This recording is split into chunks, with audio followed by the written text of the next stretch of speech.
In 1983, John Carpenter's Christine brought Stephen King's Killer Car to the big screen and introduced us to a cast of rising stars and unforgettable faces. But what happened to the actors after the headlights dimmed? Here's a look at the lives, careers, and surprises of the cast of Christine, over 40 years later. Harry Dean Stanton as Detective Rudy Junkins.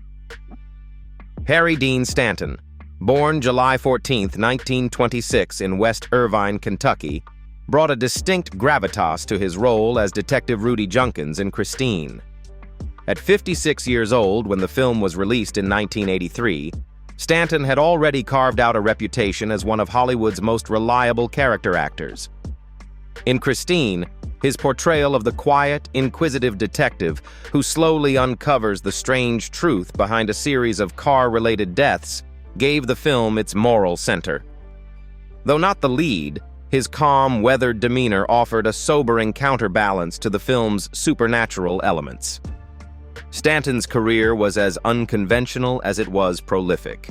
Before Christine, he had already made a mark in films like Cool Hand Luke, The Godfather Part II, Alien, and Escape from New York. His performances were rarely showy but always memorable, imbued with subtlety, emotion, and a sense of realism that elevated even the smallest parts.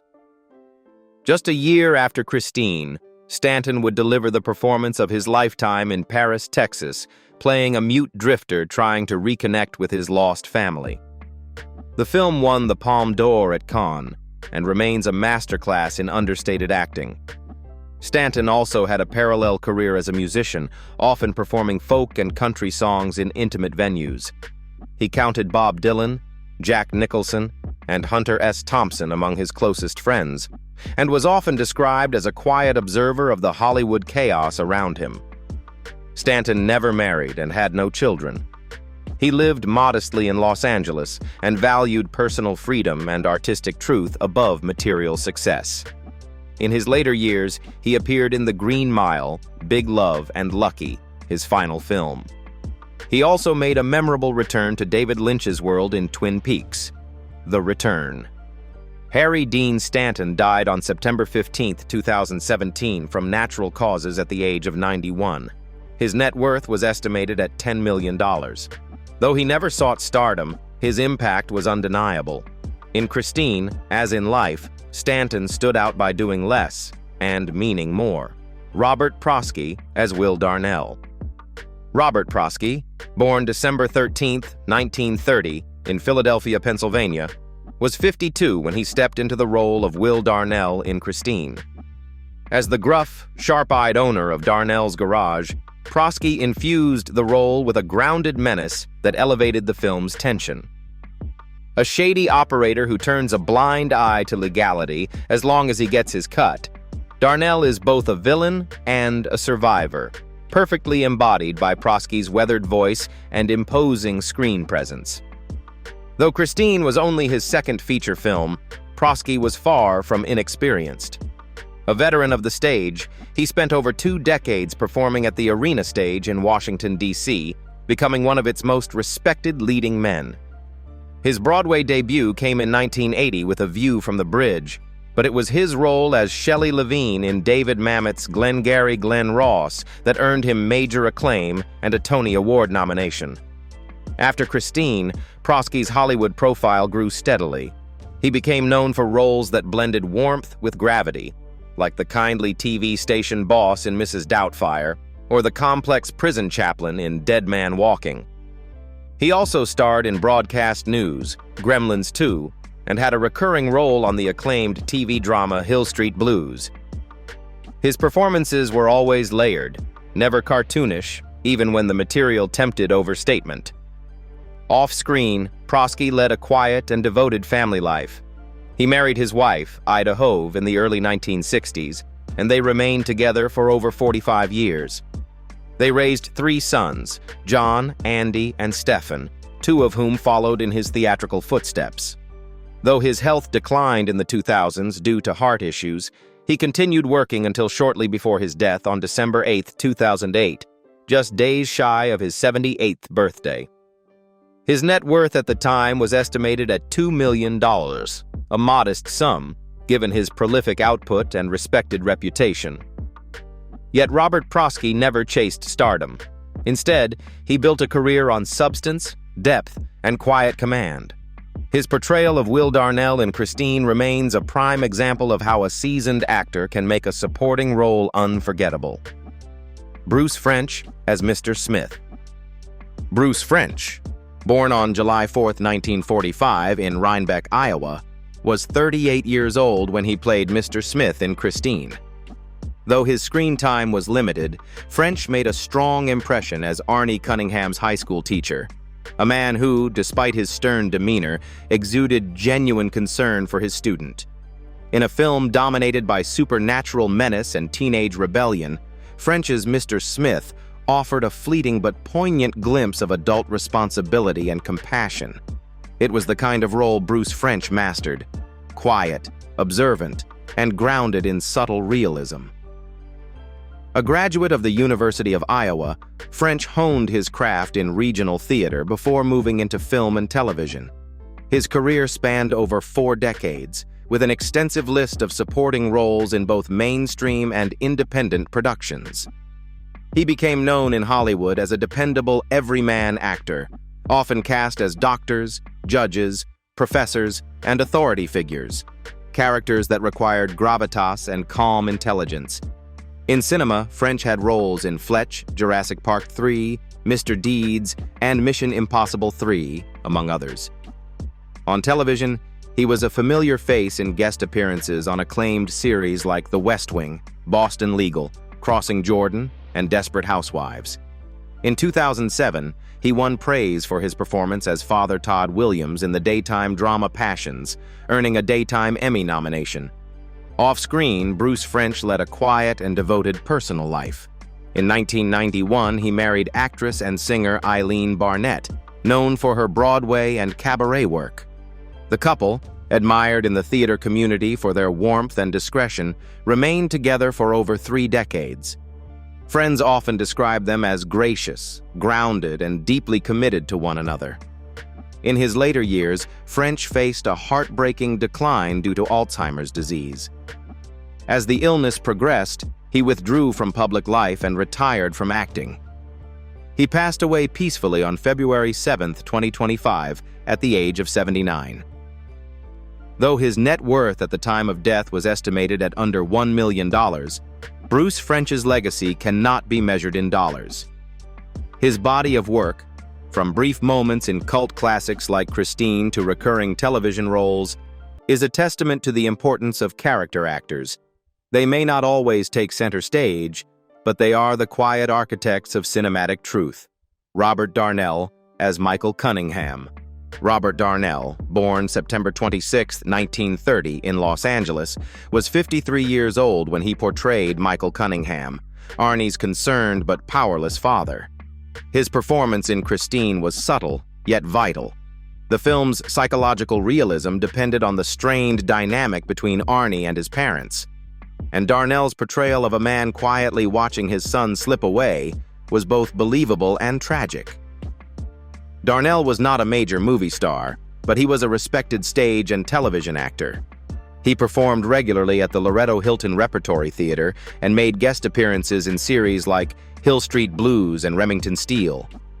His work was marked by a sense of gravity and restraint, qualities that made him ideal for father or authority figure roles. His personal life was marked by turbulence. He was married twice, first to Caroline Rothman in the 1960s, with whom he had 2 sons, both of whom later entered the entertainment industry. His second marriage, to Loretta Shoemaker, also ended in divorce. Friends noted that while he was dedicated to his craft, personal happiness often eluded him. In the late 1980s, Darnell was diagnosed with cancer, which forced him to retire from acting.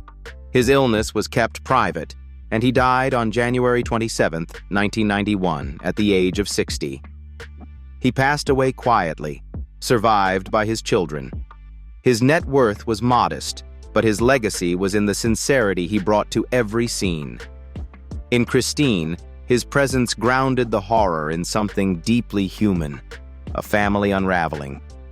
Though lesser known, Robert Darnell was a consummate professional, a face viewers recognized even if they didn't know his name.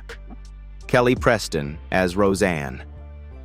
Kelly Preston, born October 13, 1962 in Honolulu, Hawaii, made one of her earliest on-screen appearances in Christine at just 20 years old. Though uncredited and largely unnoticed, likely appearing in a fleeting background role as a student, her presence in the film is a small but fascinating footnote in the early days of a career that would soon blossom. Her name wasn't listed in the credits, and there is debate among fans as to which scene she appeared in, but it's widely believed she featured briefly in a school hallway or cafeteria shot. Christine may not have showcased her talents, but it served as a stepping stone into the Hollywood landscape. Kelly Preston's rise came swiftly after. By the mid-1980s, she had landed starring roles in films like Mischief and Space Camp, and by 1988 she had achieved breakout recognition opposite Arnold Schwarzenegger and Danny DeVito in Twins. Her most celebrated performances came in Jerry Maguire, where she played Tom Cruise's fierce and unforgettable ex-girlfriend, and For Love of the Game, where she starred opposite Kevin Costner in a moving romantic drama. Preston's charm, beauty, and down-to-earth charisma made her a favorite among audiences and directors alike. Yet it was her off-screen life that drew even more attention, particularly her enduring love story with John Travolta. The couple married in 1991 and had 3 children, Jet, Ella Bleu, and Benjamin. They became known not just for their fame, but for their loyalty, strength, and shared commitment to family, even in the face of profound sorrow. That sorrow came tragically in 2009, when their oldest son, Jet, died suddenly during a family trip to the Bahamas. Diagnosed with autism and a seizure disorder, Jet's death devastated the family.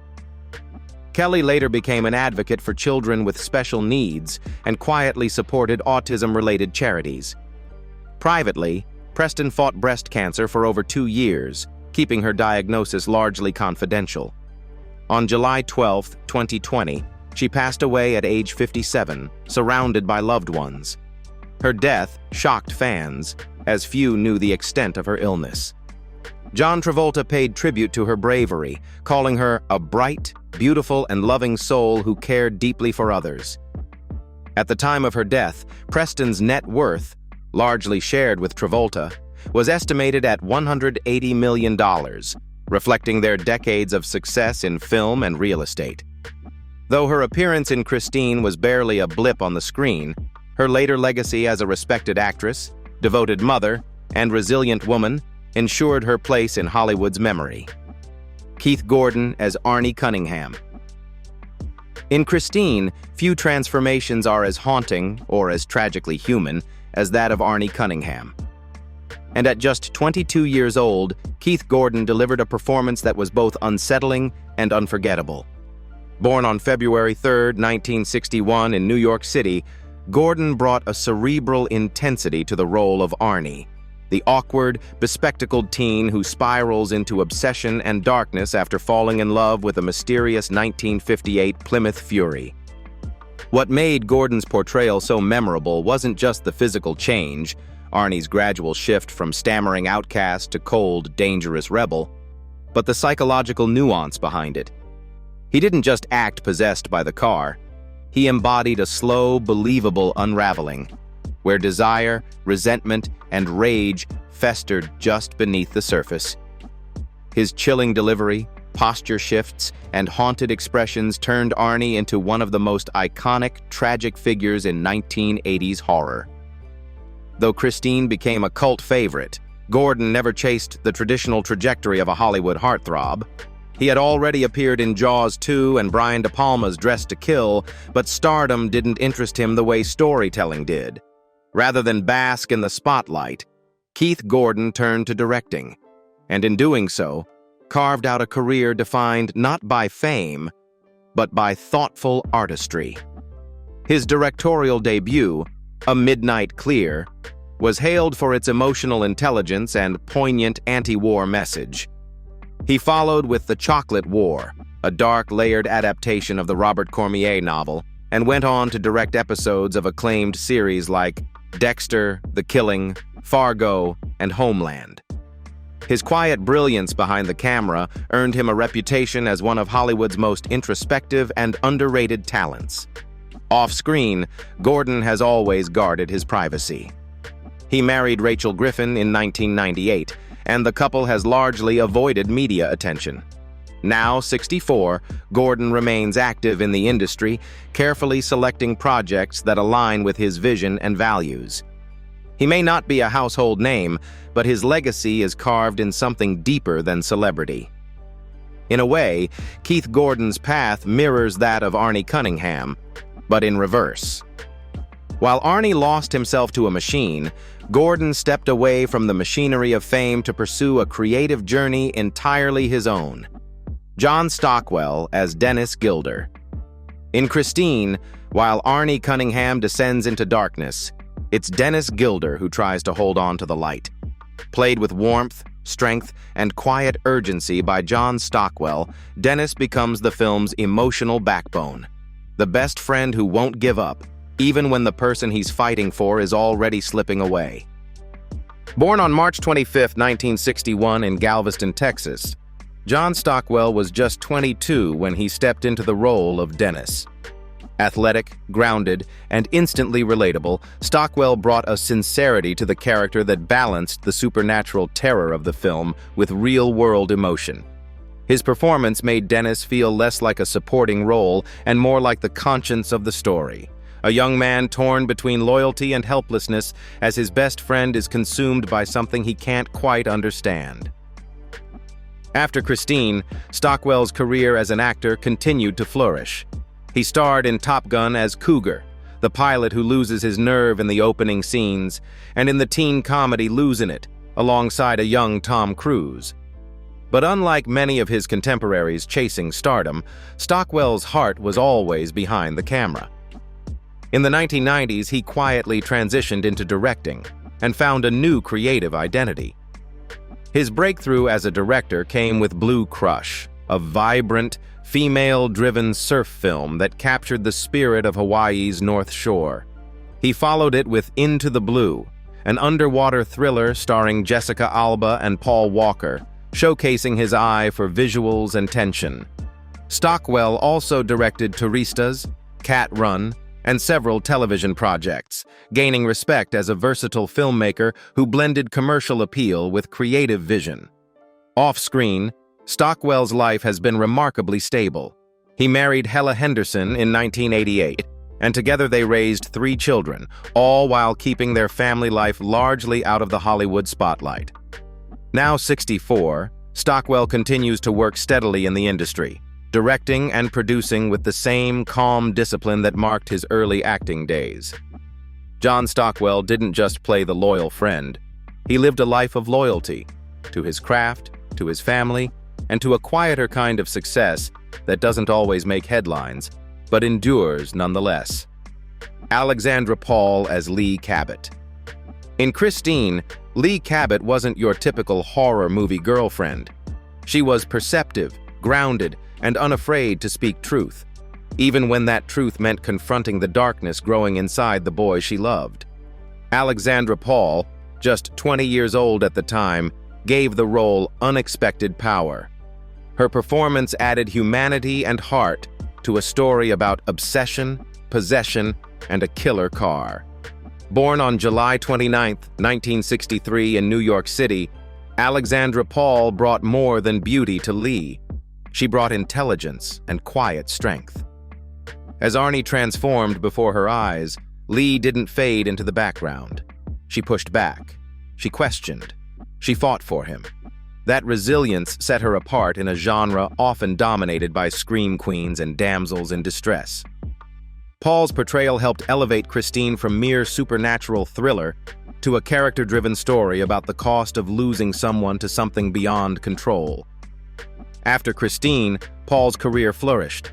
She starred in numerous television films throughout the 1980s before landing her most iconic role, Stephanie Holden in Baywatch. With her athletic physique and commanding presence, Paul became a global star, admired not just for her looks, but for her sense of purpose on screen. As a lifeguard leader on one of the world's most watched shows, she embodied strength and calm under pressure. But off-screen, Alexandra Paul was quietly redefining what it meant to be a public figure. A certified health coach, a committed triathlete, and a lifelong vegan, Paul became a passionate advocate for environmental causes, animal rights, and nuclear disarmament. Her activism wasn't just symbolic. She was arrested multiple times for non-violent civil disobedience, always standing firm in her convictions. In 2000, she married Ian Murray, a triathlon coach who shares her love of wellness and sustainable living. Together, they've built a life centered on health, integrity, and simplicity. As of 2025, Paul is 62 years old, vibrant, and still active, both physically and socially. Though she's stepped back from mainstream Hollywood, she continues to appear in independent films and documentaries that align with her values. Alexandra Paul's journey mirrors the character she played, brave, conscious, and unwilling to be silenced. In a world of fleeting fame, she chose a deeper path and never looked back. William Ostrander as Buddy Repperton. In Christine, few characters were as terrifyingly real as Buddy Repperton, the hot-tempered bully whose fury helped spark the tragic chain of events that followed. William Ostrander, then just 24 years old, portrayed Buddy with chilling authenticity. His snarling expressions, explosive outbursts, and sheer physical menace weren't just acting. They felt disturbingly plausible. He was the kind of high school tormentor everyone secretly feared, and thanks to Ostrander's performance, audiences never forgot him. Born on September 21, 1959, William Ostrander didn't set out to become a villain, but his portrayal of Buddy Repperton was so convincing, it became one of the most memorable parts of Christine's early scenes. As the story unfolded and Arnie's transformation began, Buddy's bullying served as a critical emotional trigger. Without Ostrander's volatile energy, Arnie's descent into obsession and vengeance might not have felt so justified or so tragic. After Christine, Ostrander appeared in action films like Red Heat alongside Arnold Schwarzenegger and made guest appearances in TV series throughout the 1980s and early 1990s. But unlike many actors chasing fame, Ostrander quietly stepped away. The spotlight never defined him. In the mid-1990s, he traded scripts for soil. Leaving Hollywood behind, Ostrander became an organic farmer and environmental advocate in rural California. His focus shifted from characters to causes, namely sustainable agriculture, clean energy, and local activism. He dug in, literally, and built a new kind of legacy rooted in community, not celebrity. In 2016, Ostrander made headlines again, not in film but in politics. He ran for Congress in California's 24th District as a Democrat, campaigning on education reform, renewable energy, and environmental responsibility. Though he didn't win, his campaign drew admiration for its sincerity and commitment to real change. It was a rare example of a former actor refusing to be defined by fame, choosing instead to lead by example. Now 66 years old, William Ostrander lives a quiet life with his family. He teaches workshops on policy and permaculture, still speaks at community forums, and remains passionate about ecological justice. His journey from cinematic bully to civic-minded farmer is nothing short of remarkable. In stepping away from the screen, William Ostrander didn't vanish. He evolved. Christine Belford as Regina Cunningham. In Christine, the horror didn't just come from the supernatural car, it began much closer to home. Christine Belford's portrayal of Regina Cunningham, Arnie's overbearing and emotionally distant mother, was chilling in its subtlety. With cold authority and quiet control, Belford embodied the kind of parental pressure that suffocates rather than nurtures. Her performance didn't scream, but it echoed, and it helped audiences understand why Arnie might have turned to a murderous car for solace and autonomy. Born on January 14, 1949, Christine Belford was 34 when she stepped into the role of Regina. With steely glares and clipped dialogue, she played the part not as a caricature, but as a real woman, flawed, frightened, and rigidly protective. In a film filled with paranormal violence, Belford grounded the narrative in a kind of domestic horror, the slow erosion of a teenager's spirit under the weight of constant scrutiny and conditional love. Outside of Christine, Belford had already built a respected career in television. Throughout the 1970s and 1980s, she appeared in popular shows like Magnum, P.I., The Incredible Hulk, and Battlestar Galactica, often cast as strong, assertive women navigating complex emotional territory. She had a quiet magnetism, never flashy, always controlled, and brought a layered presence to even the most routine episodic roles. In her personal life, Belford found something many in Hollywood rarely do: stability. She married fellow actor Nicholas Pryor, and the couple enjoyed a long-lasting relationship, away from scandal and public spectacle. By the early 2000s, Belford made a conscious decision to retire from acting, choosing peace over performance. As of 2025, Christine Belford is 76 years old. She lives in quiet retirement with her husband and has largely withdrawn from public life. No social media, no memoirs, no dramatic returns, just a life well lived in private. Her fans, however, have not forgotten. Though never a tabloid fixture or blockbuster star, Belford's work left an imprint, especially in Christine, where her nuanced performance as Regina helped shape the emotional core of the story. She was not the monster, but perhaps, in her own way, she helped create one. The story of Christine didn't end in 1983. It lives on through the unforgettable performances and the real-life journeys of its cast. Which of these actors surprised you the most? Did you grow up watching Christine or discover it later? Let us know in the comments below. And if you want more deep dives into classic films and the stars behind them, don't forget to like, subscribe, and hit the bell icon. Thanks for watching, and drive safe.